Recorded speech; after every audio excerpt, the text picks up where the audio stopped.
ഭഗവാന്റെ സ്വരൂപമാധുര്യം വളരെ ശ്രുതിമധുരമായിട്ട് വർണ്ണിക്കുകയാണ് ഭട്ടതിരിപ്പാട് ഈ ശ്ലോകത്തില്.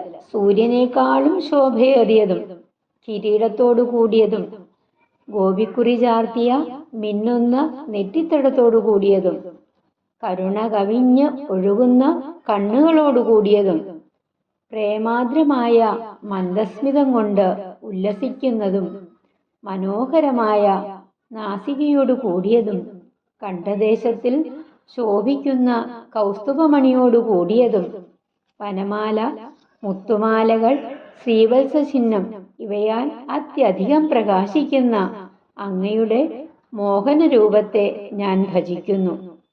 ശ്രീവത്സം ഭൃഗുമഹർഷിയുടെ കാൽച്ചവിട്ടേറ്റിട്ടുണ്ടായ അടയാളമാണെന്ന് പുരാണ കഥകളുണ്ട്. ശ്രീ ഗുരുവായൂരപ്പാ ശരണം.